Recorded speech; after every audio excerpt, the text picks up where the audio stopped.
Good morning. Hello everyone. आप पहले का चौथा वीडियो तक देख चुके हैं, ठीक है। और आज जो लेकर के आए हैं वो चैप्टर 5 का है, ठीक है। और ये 5 चैप्टर जो है, पांचवा लेसन जो है, ठीक है, हिंदी का है, ठीक है, क्लास 10th का, ठीक है। क्लास 10th का है हिंदी, ठीक है। इसमें से पांचवा चैप्टर के बारे में आपने पढ़े होंगे, ठीक है।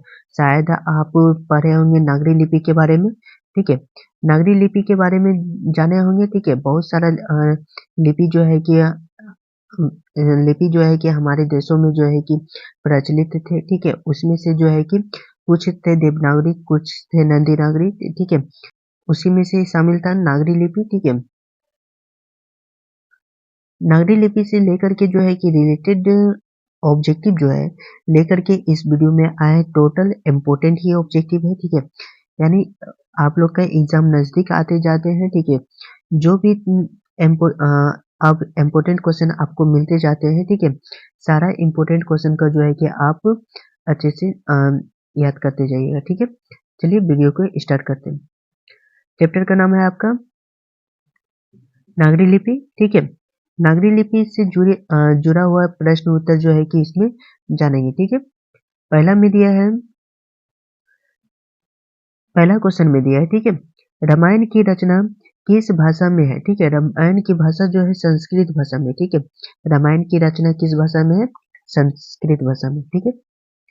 क्वेश्चन नंबर 2 में दिया है आपका, क्वेश्चन नंबर 2 में है दक्षिण भारत के नागरी लिपि को क्या कहते हैं, ठीक है।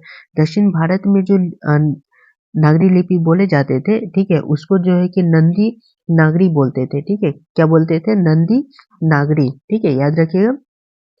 अगला क्वेश्चन है,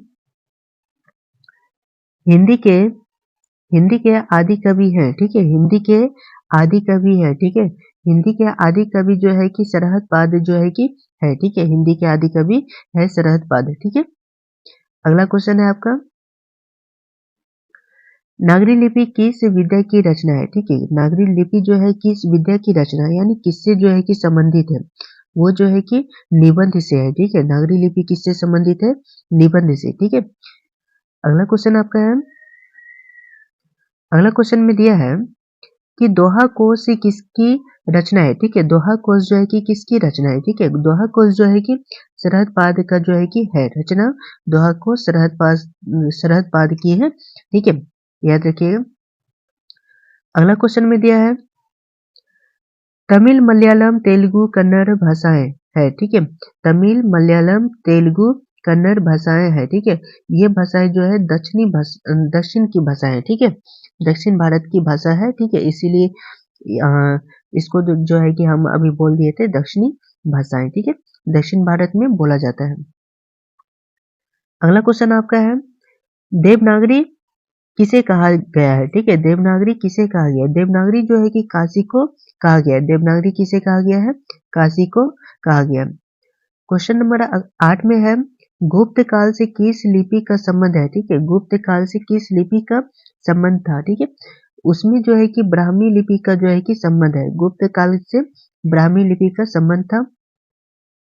क्वेश्चन नंबर 9 में है, गुणाकर मूले की शिक्षा की भाषा क्या थी, ठीक है। गुणाकर मूले जो शिक्षा ग्रहण किया, ठीक है, उसका भाषा का क्या था, ठीक है। उसका भाषा था मराठी, ठीक है। यानी मराठी भाषा में जो है कि शिक्षा ग्रहण किया है, ठीक है। अगला क्वेश्चन है, देवनागरी लिपि में मुद्रण के टाइप कब बने, ठीक है। मुद्रण के टाइप कब बने, ठीक है। 2 दशक पहले, ठीक है, यानी 200 साल पहले जो है कि बने, ठीक है। देवनागरी लिपि में मुद्रण के टाइप कब बना था? 2 दशक पहले, ठीक है। अगला क्वेश्चन है, अगला क्वेश्चन में आपका है, नागरी लिपि के आरंभिक लेख हमें कहाँ से मिले, ठीक है। नागरी लिपि के यानी आरंभिक लेख जो है, ठीक है, यानी शुरुआती लेख जो होता है वो कहाँ से मिला है? ये जो मिला है दक्षिणी भारत से मिला है, ठीक है। कहाँ से मिला है? दक्षिणी भारत से, ठीक है। क्वेश्चन नंबर आगे है, क्वेश्चन नंबर अगला है, हिंदी लिखी जाती है, ठीक है। हिंदी लिखी जाती है, ठीक है, याद रखिएगा। हिंदी जो है अम, देवनागरी लिपि में लिखी जाती है, ठीक है। हिंदी किस में लिखा जाता है? देवनागरी लिपि में, ठीक है।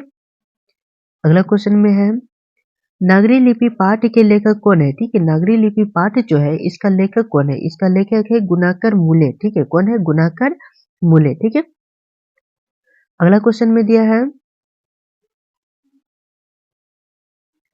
अगला क्वेश्चन में है दक्षिण भारत के द्रविड़ भाषा, ठीक है, परिवार की कौन सी भाषा जो है कि सबसे अधिक प्राचीन है? ठीक है, दक्षिण भारत में द्रविड़ भाषा जो था, द्रविड़ भाषा कहता है भाषा परिवार की कौन सी भाषा जो है सबसे प्राचीन है, यानी सबसे पुराना।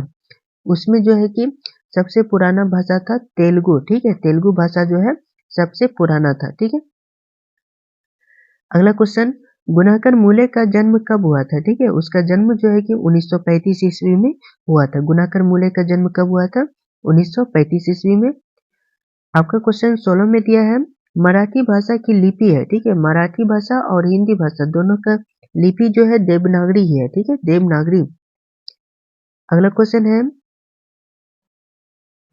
अक्षरों अक्षरों की कहानी किनकी रचना है? ठीक है, अक्षरों की कहानी किनकी रचना है? ठीक है, गुणाकर मूले की। ठीक है, अक्षरों की कहानी किनकी रचना है?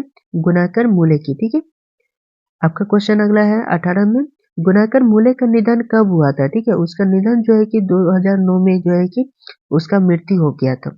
गुणाकर मूले का निधन कब हुआ था? 2009 में। ठीक है, आपका क्वेश्चन 19 में है सिद्धम सिद्धम क्या है? ठीक है, सिद्धम क्या है? ठीक है, ये जो है कि एक प्रकार की लिपि है। ठीक है, सिद्धम क्या है? एक प्रकार की लिपि। ठीक है, लास्ट क्वेश्चन में दिया गया है आपका, लास्ट क्वेश्चन में दिया है नागरी लिपि पाठ किस लिपि में रचित है? नागरी लिपि पाठ जो है किस में लिखा गया है? देवनागरी में लिखा गया। ठीक है, यानी यानी टोटल जो है, ठीक है, मराठी भाषा हुआ, ठीक है, आपका मराठी भाषा, हिंदी भाषा, ठीक है, नागरी लिपि हुआ, सभी जो है कि देवनागरी में लिखा हुआ है। ठीक, इसी तरीका से और भी वीडियो लाते रहेंगे। ठीक है, यदि चैनल पे नए हैं, ठीक है, तो चैनल को जरूर सब्सक्राइब कर लीजिएगा। ठीक है, मिलते हैं दूसरे वीडियो में। जय हिंद, जय भारत।